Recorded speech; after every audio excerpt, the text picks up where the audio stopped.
Well, hello and welcome to the Bumper to Bumper podcast. I'm Dave Riccio, co-creator of Bumper to Bumper Radio and your host of the Bumper to Bumper podcast. I am joined by my co-host, John Riggle. Together we work here at Tri-City Transmission and Auto Repair. We work closely together every day. So we are regularly under the hoods of cars and speaking with customers.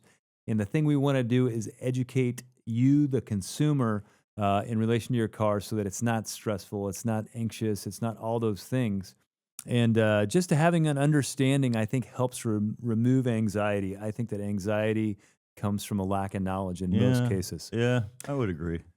So I'm going to throw around some jargon that you'll hear in the industry and say, what the heck is that? And it's technical service bulletins, recalls, and service campaigns, okay? Yeah. And so people are familiar with recalls. That's the most common one because you get a letter in the mail from, I'll pick Toyota as a manufacturer. Everybody has recalls. I'm not picking on Toyota. Yeah. But they may send out a recall and say, hey, we've got a known problem with this group of cars where this axle nut happens to be coming loose because of the process. Right. You know, there was something wrong in the process, so they recognized it, and they may recognize it in one vehicle, but still, out of safety, they're going to, any vehicles they think may have had this concern, they're going to send a letter out. Yeah. And they work through the NHTSA, Yes. National Highway Traffic Association, or whatever it is. big acronym. Yeah. But so they work through them, and so they alert consumers of the car they bought to say, hey, there may be a problem, get in. So recalls, from most of my understanding, are safety related. Yes. Mhm. They're safety related. They want to get you into the dealership, make sure the car is safe for you. So that is a recall. And that's going to be tied in with the government, that government agency that's traffic safety, highway Yeah. safety, and then the vehicle manufacturer, and it's going to be tied to the VIN number. So if that VIN number is, even as the car is sold and changed hands, it's still tied to the VIN number. If the car is registered, you're getting a letter in the mail if there's an active recall on a car. Yeah. So that is what a recall is. Then the next one that comes up is something called Technical Service Bulletin, and that's TSB. And John, tell me what a TSB is. Technical Service Bulletin is just exactly what it sounds like. So it is a bulletin that the manufacturer put out for one reason or another to help their service staff figure out what's going on with the cars. They don't necessarily apply to recalls or service campaigns. Sometimes they do. Sometimes they're mixed in, but they're just information for specific known issues. Okay. And a lot of times you can find these. People come in all the time and say, hey, I saw there was a TSB on this for my car for this particular problem. Is that what's wrong with it? And it's always a good question. Maybe, maybe not. You have to read the TSB, and you have to read it carefully. Right. And there's always a disclaimer down at the bottom. These TSBs are for use by professional technicians trained with the right tools and equipment and everything. So there's always that kind of disclaimer down at the bottom. So you really have to read it because some of them are I snicker at some of them. I went through one the other day. It was an axle problem on something. I forgot what it was. And it was like, be real careful. You have to run the VIN through our service management system to determine if this car was in this production range or not. We suspect that this is only going to apply to about 9 cars. Right. Okay. So, 9 cars. Okay. So did you get lucky? Is this your car? Probably not. Right. Those were fixed a long time ago. Somebody found those ones. So some of them you have to, does it apply to my car? And that's specifically. And what the manufacturer's trying to do, so I'll pick on somebody else. I'm Subaru. Okay. And I've got this problem that I'm seeing show up in my service departments for warranty work. And it's taken the technicians a ton of time to discover what it is and to diagnose them. Yeah. And me as the manufacturer, as Subaru, I'm paying that technician to figure this car out.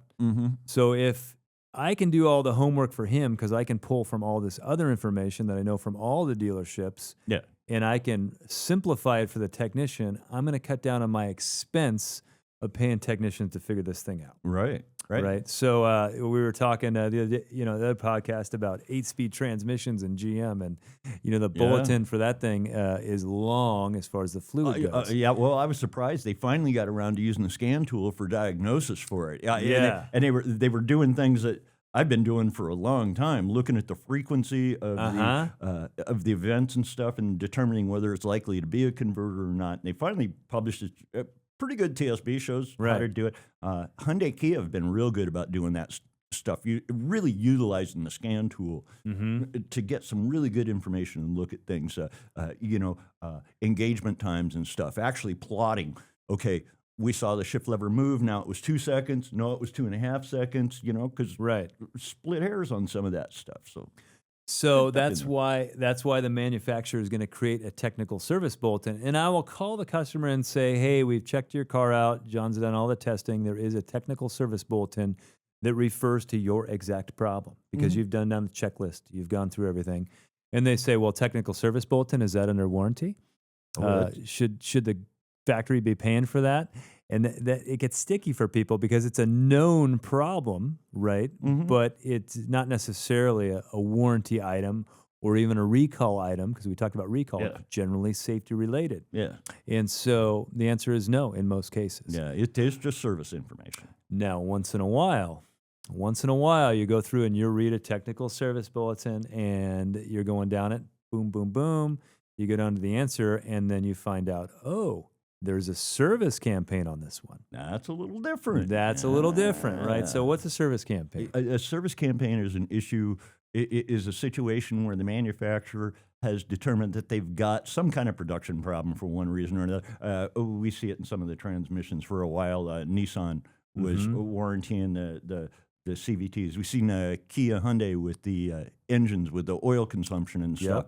So what they did was they realized that they had a problem that was like this ongoing problem. So they started what they call a service campaign, and the service campaign is where maybe they'll extend the warranty on that transmission from the original 560 warranty. Now it may be 10150. So they extended it out.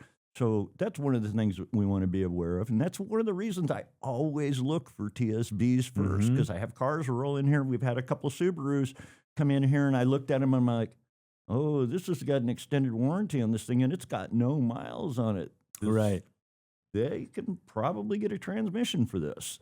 And that one, at like, no cost. That one chaps me a little bit because we had a Subaru here probably 6 months ago, and it came in and it had a bad torque converter. Yeah. And so the guy had already been to the dealership, and the dealership told him he needed a transmission to the tune of $10,000. So he's like, well, if I'm going to give anyone $10,000, I'm going to go to Tri-City because I like those people, right? Yeah. So it brings it to us. We diagnose it. It's a torque converter. You go through the TSB. You're like, oh, service campaign on this one. Yeah. So we literally take this guy's car back to the same dealership that told him he needed to spend 10 grand, and we got it covered for him under warranty. Yeah. So that one chapped me a little bit that they weren't taking care of it, but I don't know if it was a service writer ubu, I don't know if it was a technician ubu, but that stuff. There was a recall on my Mercedes for it. They actually extended the warranty for the ABS controls on it for a lifetime thing. And I took it into the dealer and I said, this one's never been done. Oh yeah, that's going to be $2,500. I said, look again, there's a service campaign on this, and it was extended. And they were like, nope. Well, I said, okay. I was going to go to another dealer, and I got a call a little while later from the service manager. He's like, ooh, we missed that. Yes, go ahead and bring it in. We'll fix it. Yes. No cost. And I'm like, okay, well, you guys stepped up to the plate, and caught it. But, I knew what it was, and I'd already read the info, and I understood it well. And I was a little put off, but just a communication issue or an issue where, whoever you were talking to at the dealer just didn't know, wasn't familiar with it. They've got a lot they've got to know, and, I don't hold it against anybody. Well, yeah, there's a lot to know and to keep track of, and in all the years you've been doing this and all the experience, but you spend a lot of time instructing in the classroom to other technicians. Yeah. And one of the first things that you tell them every time is, go to the TSBs. Go to the TSBs. Save yourself all the time, trouble, and effort. Go check them out. And literally, you see a technician, man, he's pulling his hair out. He's asking his buddies in the bay, what the heck is wrong with this car? And he maybe Yeah. throws this part on there and he throws that part on there and he does this and it's still not fixed. And then he goes and looks at the TSB and he's like, oh, it's right there. Yeah. But remember, that's why the manufacturer created that TSB in the first place, was because they didn't want to have to go through all that. Yeah. So even the simplest of problems, I just see you, and I think this is a way to be successful, whatever job you have, is to take the necessary steps. You got an airplane back when you could see the pilots, back before they had a security door on it. You saw him going down a checklist. You know, just going down the checklist. Because he didn't want to make a mistake, because a mistake costs lives. So he does it every time. So in the bay, if you go down the checklist every time, you're going to have less misses. And people are skipping because they want to be easy steps, or they don't want to take the time. And how many cars have come in, John, from auto shops where there's a transmission problem? They told them that it needed a transmission, and the simple thing was the fluid level was off. Yeah, all the time, because we get it all the time. They got a service done in the summer when the fluid is hot and expanded, and we talk about checking fluid is like so crucial. Well, that auto shop got the fluid level wrong. Well, it didn't show up. It was low on fluid, but it didn't show up till November, December when the temperature shifted. So no one knows that it's a 6-month-old problem that just showed up now. But people didn't bother to check the fluid because it's not easy, and they took away the dipstick, and so. But do due diligence and go down that checklist. Well, there's another reason to do it. I'm inherently lazy, right? So if somebody else has already learned that lesson, how long does it take me? And we find them by using our service information. And there's times I just flat Google them. You know, I'm looking for any TSBs that relate to this, because there's times they're not even in our service info. I found a new GM one the other day that hadn't been there, a PI, a preliminary investigation that popped up the other day that hadn't been there. And all of a sudden I'm like, wow, that wasn't there, but it was dated like 2018. And I've read that page so many times. I know exactly what's there. And I'm like, okay, there's another one here.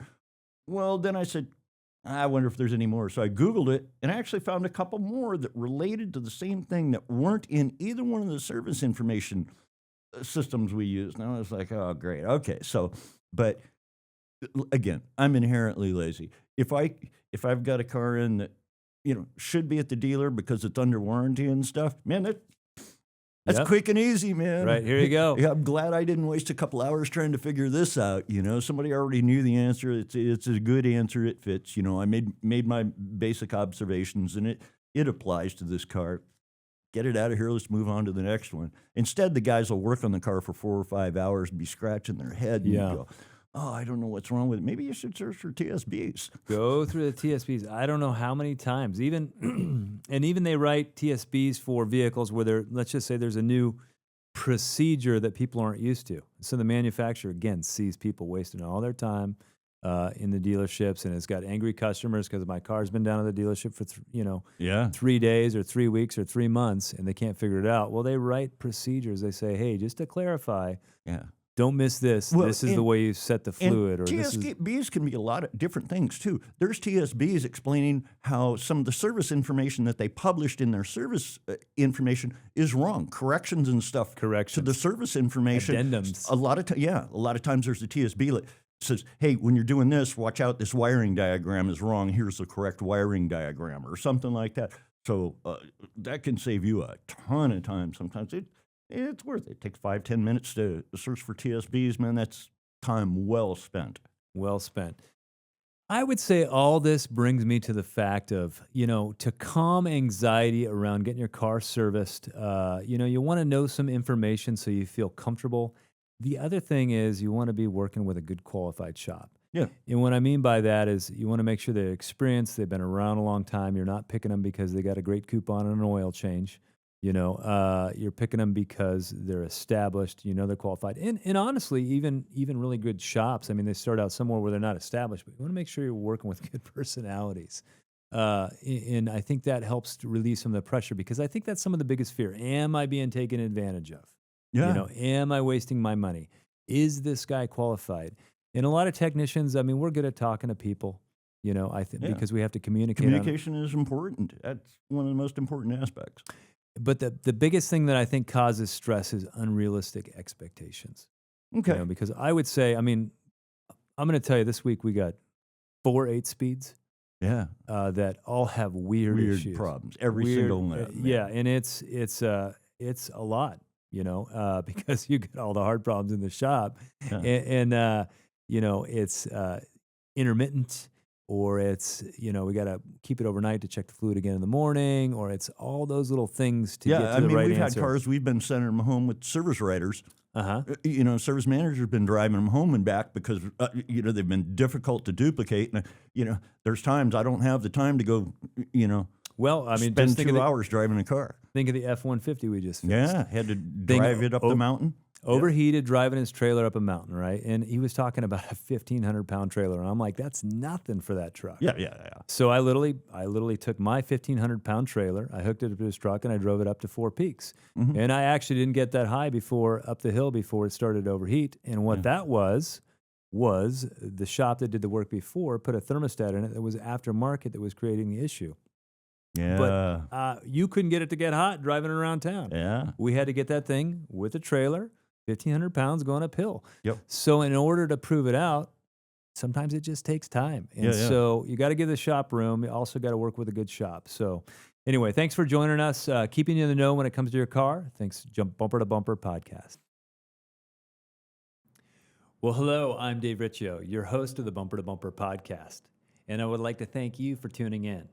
If you want one of your car questions to be answered on our podcast, tap the link in the description for a chance to have your question featured.